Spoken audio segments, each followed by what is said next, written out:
హ్యూమరాలజీ ఎర్రంశెట్టి షాయ్ రచన. మీ అనారోగ్యమే మా మహాభాగ్యము. మా కాలనీ వాళ్ళు తరచుగా ఏదో ఒక సందర్భంలో మీటింగులు పెట్టడం మామూలే అని మీకు ఈ పాటికి తెలిసే ఉంటుంది. అందులోనూ షాయిరాం మళ్ళీ ఆర్గనైజింగ్ సెక్రటరీ అయ్యాక పరిస్థితి మరింత విషమించింది. ఇంచుమించుగా ప్రతి ఆదివారం మీటింగులు పెట్టేస్తున్నాడు. ఆ ఆదివారం మీటింగ్ కాలనీ వాసుల ఆరోగ్యం గురించి అని ముందే అందరికీ తెలియజేశాడు. 9 కాలనీ వాళ్ళు చాలామంది మీటింగుకి హాజరయ్యారు. నేను అక్కడికి చేరుకునేసరికి షాయిరాం మైక్ దగ్గర నిలబడి స్పీచ్ దంచేస్తున్నాడు. మొన్నటికి మొన్న మా రెండో అబ్బాయికి దగ్గుగా ఉందని డాక్టర్ దగ్గరికి తీసుకెళ్తే ఏదో టాబ్లెట్లు టానిక్ రాసిచ్చి 30 రూపాయలు ఫీజు తీసుకున్నాడు. ఆ మందులు వాడేసరికి వాడికి దగ్గుపోయి వాంతులు మొదలైనాయి. మళ్ళీ అదే డాక్టర్ దగ్గరికి తీసుకెళ్తే వాంతులు తగ్గటానికి మళ్ళీ టాబ్లెట్లు రాసిచ్చి ఫీజు 30 రూపాయలు తీసుకున్నాడు. దగ్గుకి వాడిన టాబ్లెట్స్ తాలూకు ప్రభావం వల్ల వాంతులు అవడం మామూలేనని డాక్టర్ సెలవిచ్చాడు. వాంతులకు మందులు వాడేసరికి అవి తగ్గి అజీర్ణం మొదలయ్యింది.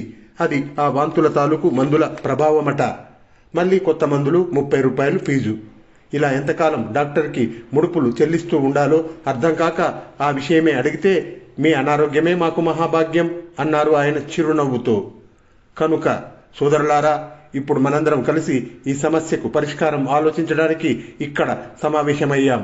ఎందుకంటే ఈ సమస్య నా ఒక్కడిది కాదు. మన కాలనీలో అందరూ వందలకు వందలు ప్రతి నెల డాక్టర్లకు సమర్పించుకుంటున్నాము.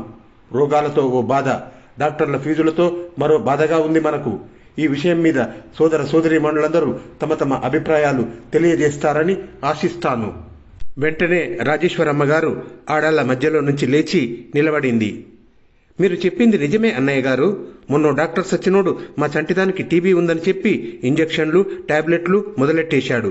15 రోజుల తర్వాత దాని స్కూల్లో డాక్టర్ ఆరోగ్యం శుభ్రంగా ఉందని కార్డు పంపించాక అనుమానం వచ్చి వేరే డాక్టర్తో పరీక్ష చేయిస్తే టీబీ లేదు, గాడిద గుడ్డు లేదని చెప్పేశారు.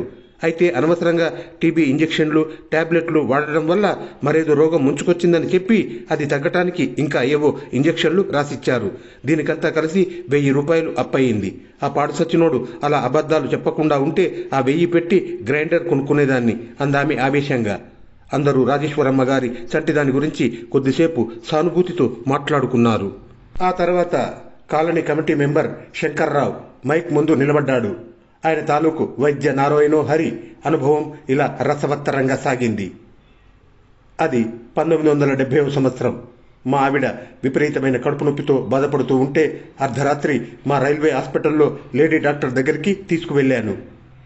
ఇది ఎపెండిసైటిస్, వెంటనే ఆపరేషన్ చేసేయాలి అంటూ ఏదో కాగితం మీద రాసిచ్చి అర్ధరాత్రి తన నిద్ర పాడైనందుకు విసుక్కొని అర్జెంటుగా మమ్మల్ని బయటికి పంపి తలుపు వేసుకుంది.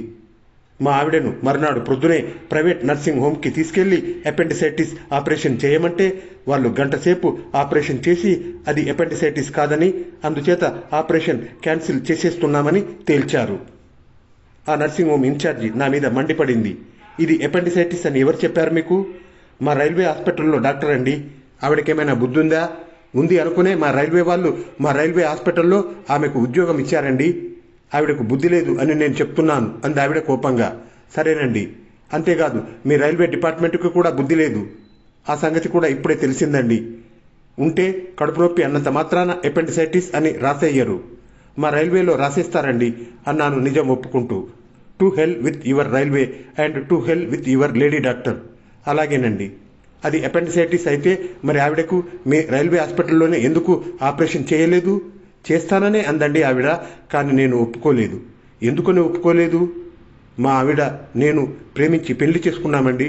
పైగా ఇప్పటికీ ఎలాంటి తగవులు కానీ విభేదాలు కానీ కక్షలు కానీ మా మధ్య లేవండి. అందుచేత ఇంకొంతకాలమైన సుఖంగా సంసారం చేయాలన్న ఆశతో మా హాస్పిటల్లో ఆపరేషన్కు నేను అభ్యంతరం చెప్పి మీ ప్రైవేట్ నర్సింగ్ హోమ్కి తీసుకొచ్చానండి. మరి ఈ సంగతులన్నీ ముందే చెప్తే నేను మళ్ళీ పరీక్షించి అది అపెండిసైటిస్ అవునా కాదా అని తేల్చుకొని అప్పుడు ఆపరేషన్ ప్రారంభించేదానిని కదా. మా lady doctor, to hell with your lady doctor.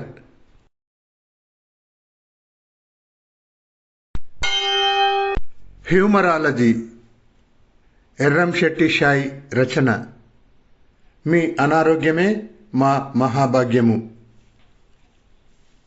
మా కాలనీ వాళ్ళు తరచుగా ఏదో ఒక సందర్భంలో మీటింగులు పెట్టడం మామూలే అని మీకు ఈ పాటికి తెలిసే ఉంటుంది. అందులోనూ షాయిరాం మళ్ళీ ఆర్గనైజింగ్ సెక్రటరీ అయ్యాక పరిస్థితి మరింత విషమించింది. ఇంచుమించుగా ప్రతి ఆదివారం మీటింగులు పెట్టేస్తున్నాడు.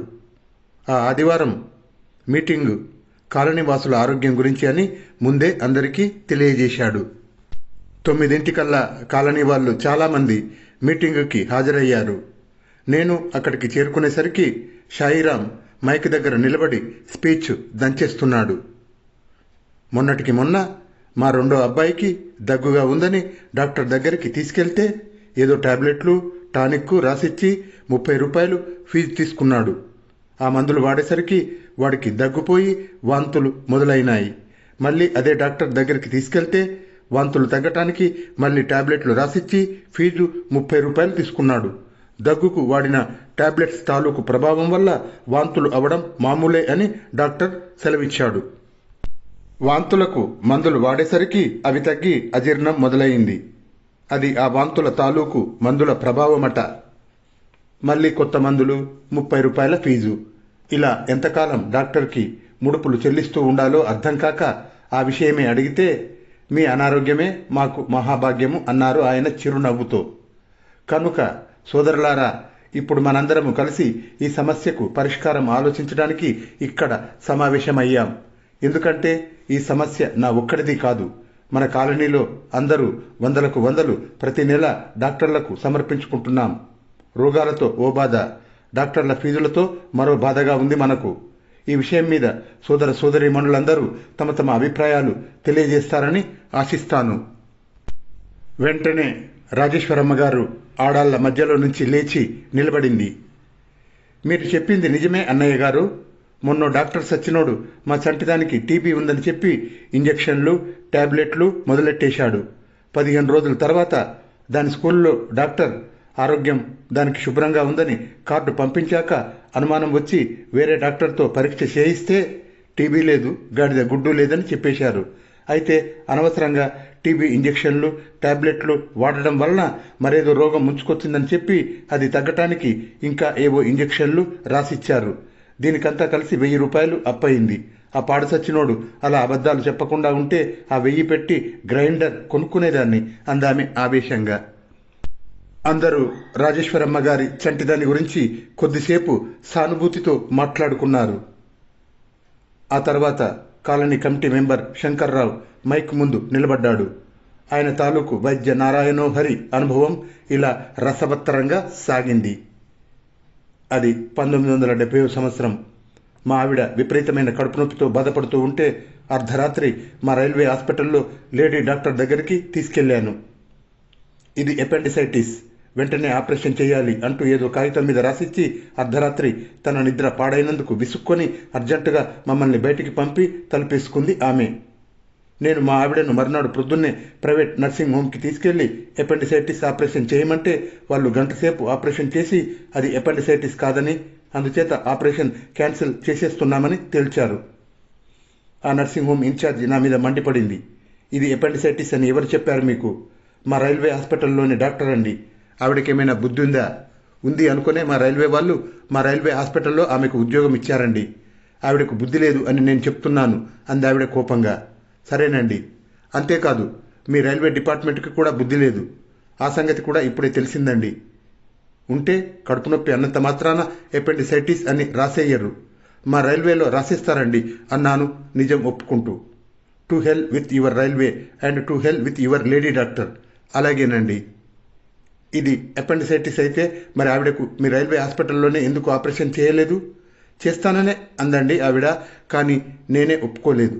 ఎందుకని ఒప్పుకోలేదు? నేను ఆవిడ ప్రేమించి పెళ్లి చేసుకున్నామండి.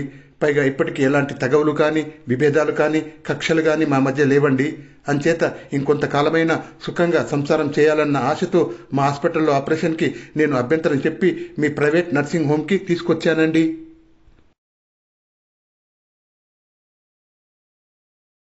మరి ఈ సంగతులన్నీ ముందే చెబితే నేను మళ్ళీ పరీక్షించి అది అపెండిసైటిస్ అవునా కాదా అని తెలుసుకొని అప్పుడు ఆపరేషన్ ప్రారంభించేదానిని కదా.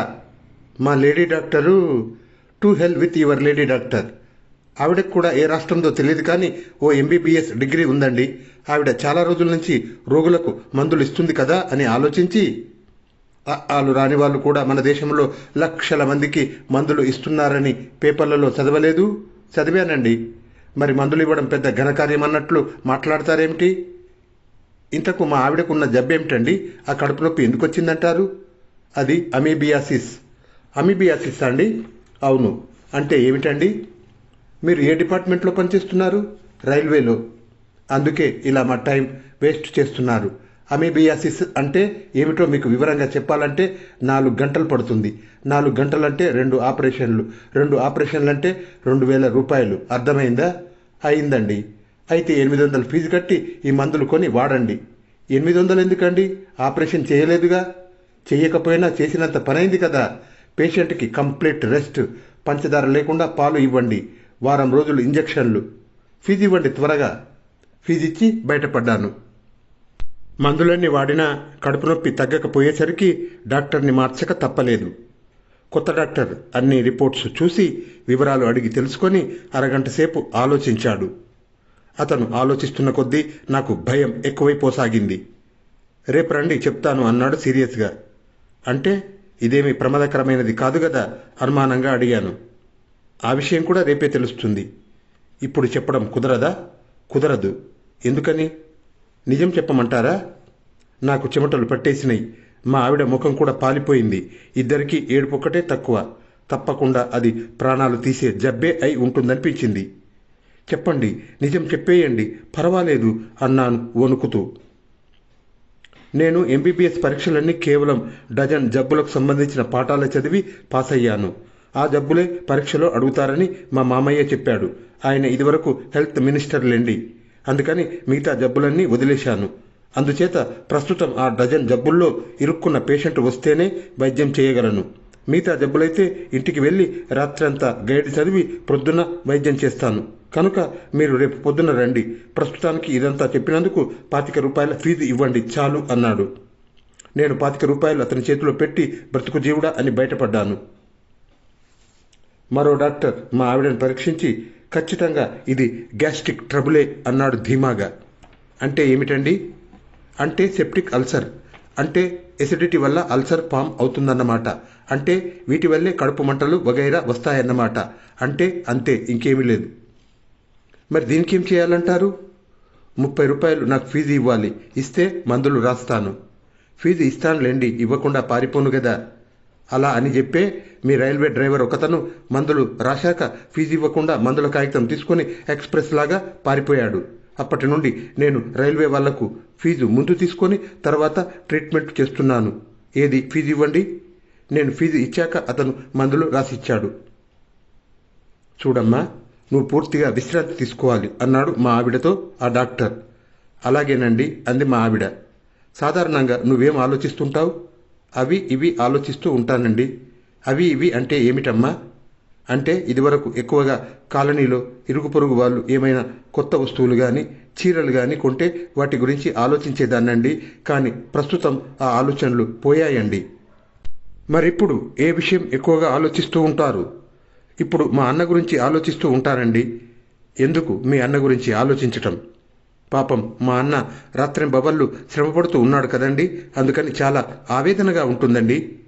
చూడమ్మా, మగాడన్నాక శ్రమ పడక తప్పదు కదా. దాని గురించి ఎవరైనా ఆలోచిస్తూ ఉంటారా? ఇంతకీ మీ అన్నయ్య ఏం పని చేస్తారు? మన రాష్ట్రానికి ముఖ్యమంత్రి కదండి, మీకు తెలియదా? అంటే నువ్వు మాట్లాడేది ఎన్టీఆర్ గురించా? అవునండి, ఆయనే కదండి అన్న అంటే. చూడమ్మా, ప్రస్తుతం నువ్వు ఏ ఆలోచన లేకుండా ప్రశాంతంగా గడపాలి. అప్పుడే అల్సర్ నయమవుతుంది. అన్న మా స్త్రీల మంచి కోసం ఇంతగా పాటుపడుతూ ఉంటే ఆలోచించకుండా ఎలా ఉండగలనండి? ఉండాలమ్మా, లేకపోతే అల్సర్ తప్పదు.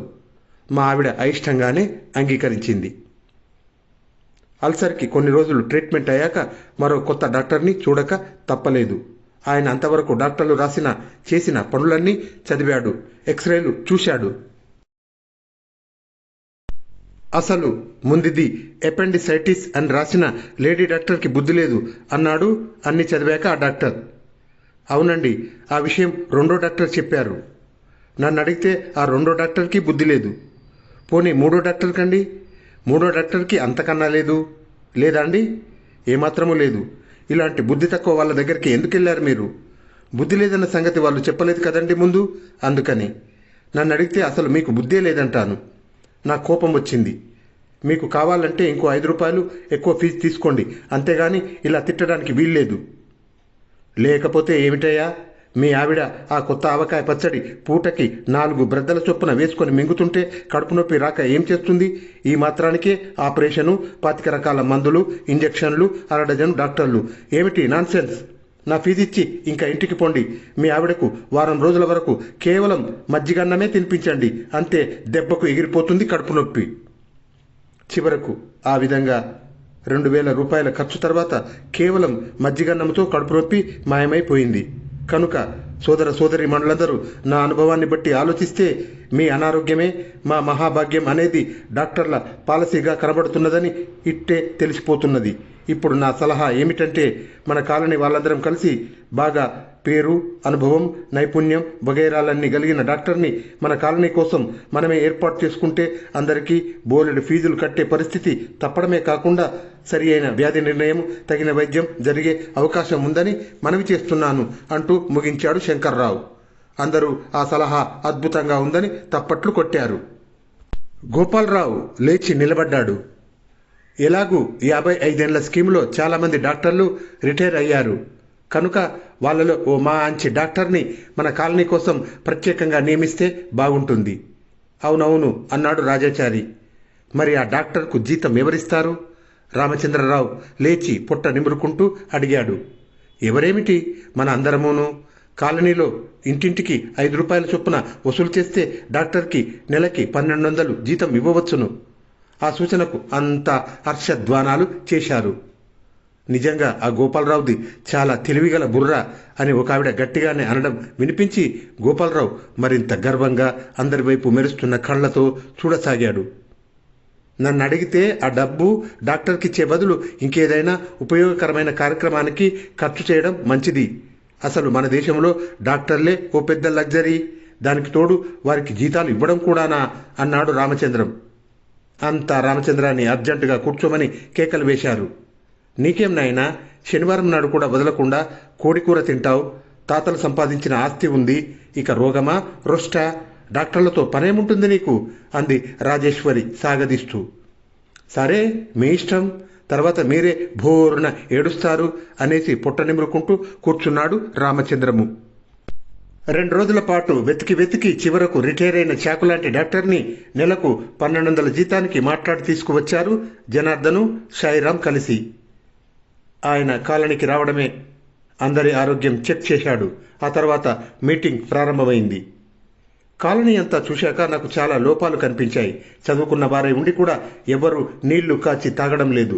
మనిషికి వచ్చే జబ్బులలో 100కి 98 కేవలం నీళ్లు కాయకుండా తాగడం వల్లే వస్తాయి.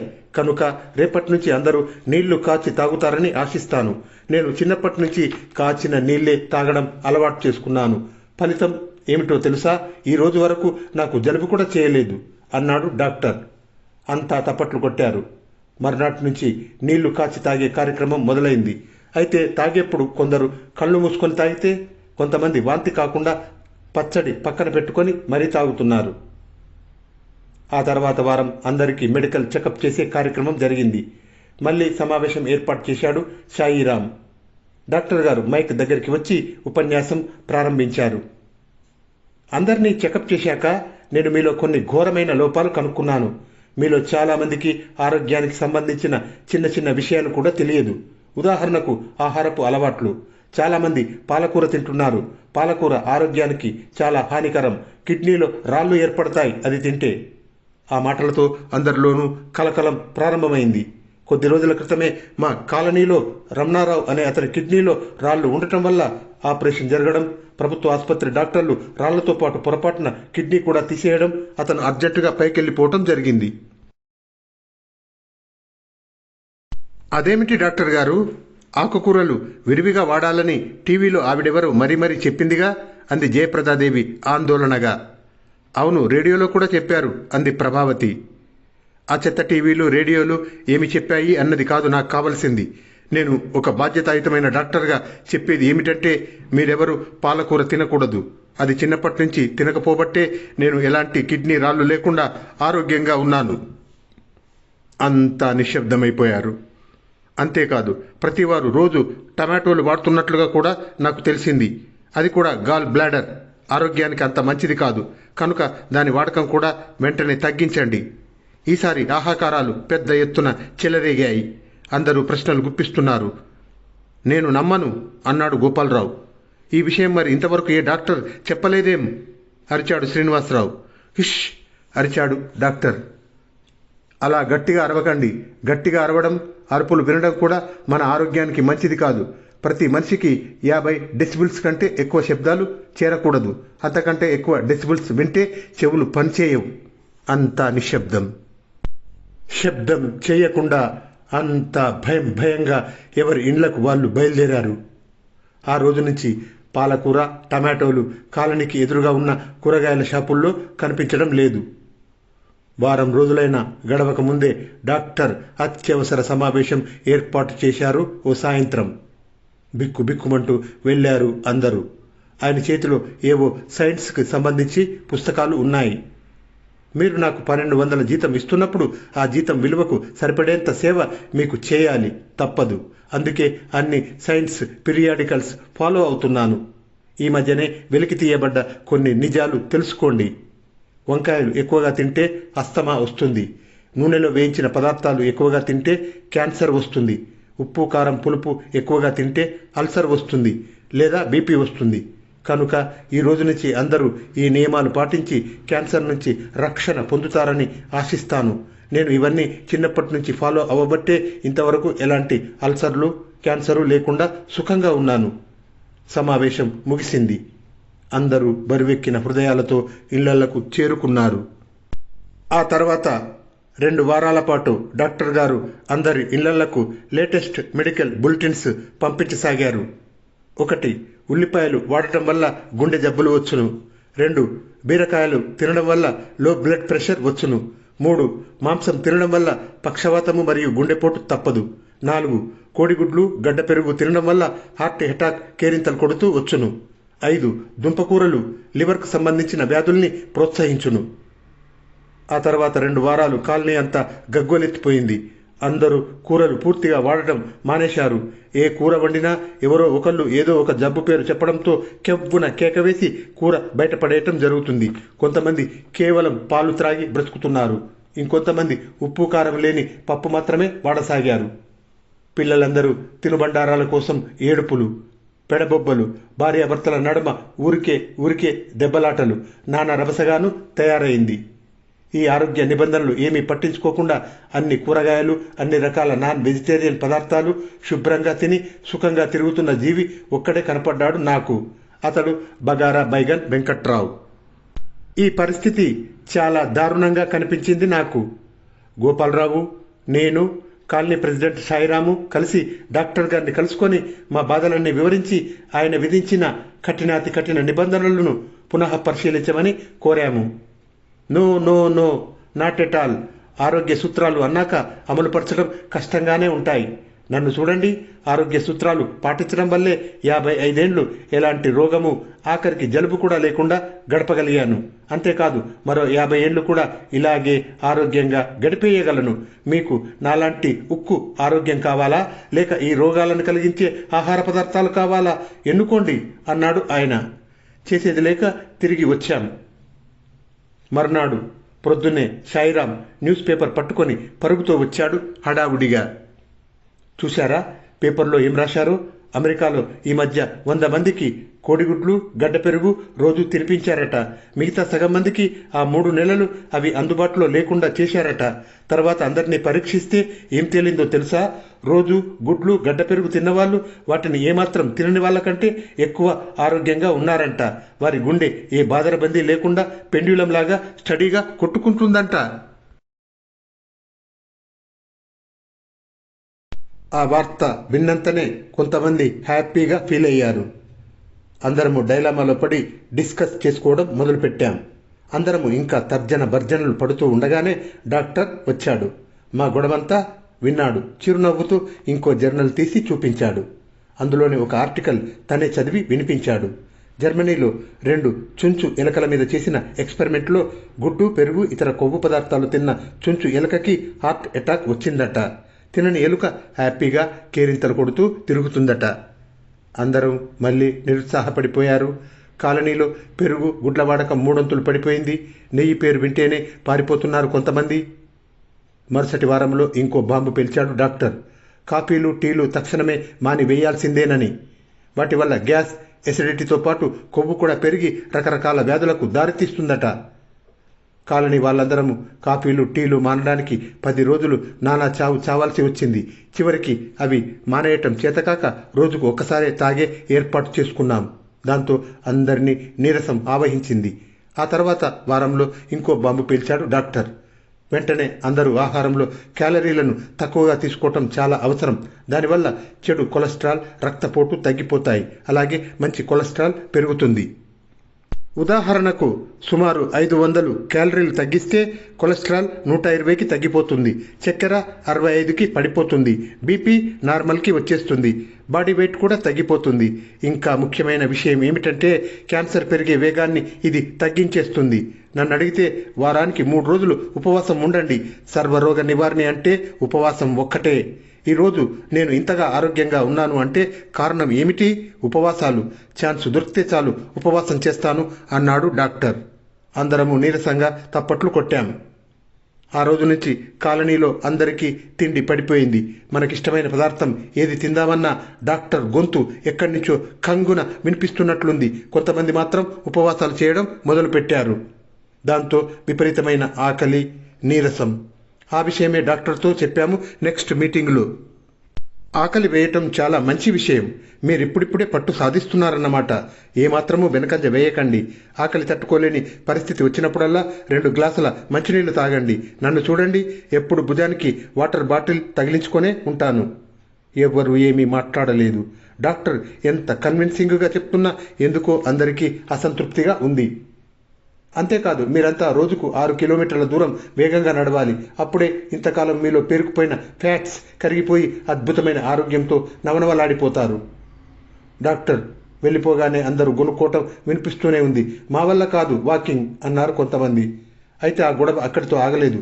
కాలనీలోని ఆడాళ్ళందరూ కూడబలుక్కొని డాక్టర్ గారి సలహాలు అన్నింటికీ తిలోదకాలు ఇవ్వాలని నిర్ణయించారు. మళ్ళీ కాలనీ మీటింగ్ ఏర్పాటు చేసి దానికి డాక్టర్ గారిని ఆహ్వానించాము. డాక్టర్ గారు వచ్చాక మనందరం ఇంత కఠినమైన నిబంధనలు పాటించడానికి సిద్ధంగా లేమని తెలియజేద్దాం అంది రాజేశ్వరి. అవును, ఉప్పు, కారం, కాయగూరలు లేని భోజనం తినడం మా వల్ల కాదు అంది పద్మావతి గారు. ఎప్పుడో ఏవో జబ్బులొస్తాయని జీవితమంతా ఇలాంటి రుచి పచి లేని ఆహారం తినమంటే ఎలా అంది జయప్రదాదేవి. సాయిరాం మైకు ముందుకు వచ్చాడు. అలా తొందరపడకండి. డాక్టర్ గారు ఇవన్నీ చిన్నప్పటి నుంచి ఆచరించబట్టే అంత ఆరోగ్యంగా ఉన్నారన్న విషయం మనం ఇప్పుడు గుర్తుంచుకోవాలి. కనుక మనకి కూడా అంత మంచి ఆరోగ్యం కావాలంటే అవన్నీ అవలంబించక తప్పదు మరి. ఈలోగా డాక్టర్ గారి ఫ్యూన్ అడావుడిగా సైకిల్ మీద వచ్చాడు అక్కడికి. వాడితో జనార్దన్తో కలిసి సాయిరాం చాలాసేపు ఏదో విషయం మాట్లాడి మైక్ దగ్గరికి వచ్చాడు. సోదర సోదరిమణులారా, మీకు దుర్వార్త తెలియజేయడానికి ఎంతో విచారిస్తున్నాను. మన కాలనీ డాక్టర్ గారు ఇవాళ మధ్యాహ్నం పౌష్టిక ఆహార లోపం వల్ల హఠాత్తుగా కొలాప్స్ అయి శాశ్వతంగా మనల్ని వదిలిపోయారట. కనుక మనందరము ఓ నిమిషం పాటు లేచి నిలబడి ఆయన ఆత్మకు శాంతి కలగడం కోసం మౌనం పాటిద్దాం. అంతా లేచి మౌనం పాటించారు ఎంతో శ్రద్ధతో. ఆ తర్వాత పెద్ద ఎత్తున కోలాహలం చెలరేగింది. ఇంకా నయం, ఇంకొన్నాళ్ళు ఆయన చెప్పినట్లు చేస్తే మనము అలాగే ఎగిరిపోయే వాళ్ళం అంటుంది ఒక ఆవిడ.